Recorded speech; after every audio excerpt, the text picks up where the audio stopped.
Hi hall எல்லோரும் எப்படி இருக்கீங்க? ஆக்சுவலி அகெயின் அந்த திரமோஸோட கண்டினியூஷன்னா நான் வந்து எனக்கு மட்டும்தான் இப்படியா இல்லை உங்கள் வீட்லேயும் இந்த மாதிரியான எனக்கு மறக்காமல் கமெண்ட்டில் சொல்லுங்கள்.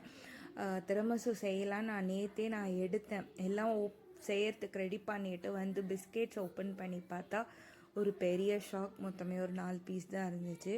இந்த பிஸ்கெட்ஸை அப்படியே எடுத்து சாப்பிட்ருக்காங்க ஹஸ்பண்டும் என் கிட்டும். கேட்டால் 2 பேருமே மாற்றி மாற்றி நான் இல்லைன்னாங்க. யார் சாப்பிட்டது எனக்கு தெரியல.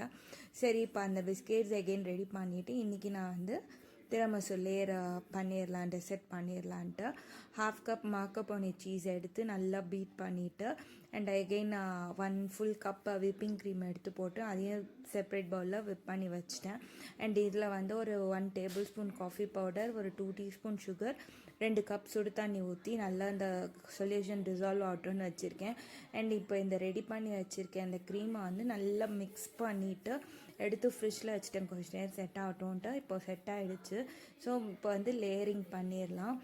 ஒரு பெரிய வைடு பவுலாக எடுத்துக்கிறேன். ஸோ நான் அதில் தான் டெசர்ட்டை வச்சு செட் பண்ணி ஃப்ரிட்ஜில் வைக்க போகிறேன். ஸோ யூஸ்வலாக பண்ணுற மாதிரி பிஸ்கெட்ஸ் எடுத்து அந்த காஃபி சிரப்பில் டிப் பண்ணிவிட்டு எக்ஸஸ் எல்லாம் லைட்டாக டாப் பண்ணிங்கனாலே அது வந்துடும். ஸோ இந்த பிஸ்கெட்ஸில் வந்து கொஞ்சம் பிரேக் ஆகாததாக கொஞ்சம் பெரியதாக இருக்கிறதா மட்டும்தான் நான் எடுத்து பண்ணியிருக்கேன்.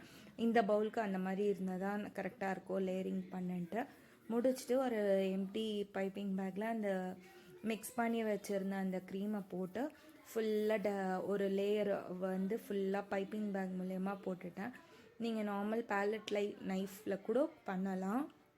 ஒரு லேயர் போட்டுட்டு எகெயின் சேம் ப்ராசஸை செகண்ட் டைம் ரிப்பீட் பண்ண பிஸ்கெட்ஸு அந்த காஃபி சொல்யூஷனில் டிப் பண்ணி போட்டு திரும்ப எகெயின் ஒரு லேயர் கொடுத்துட்டு இதை முடிச்சுட்டு ரொம்ப சிம்பிள் ஒரு காஃபி பவுடரை கோகோவா பவுடரை டஸ்ட் பண்ணி விடுறேன். இது வந்து அன்சீட்டன் கோகோ பவுடர் தான்.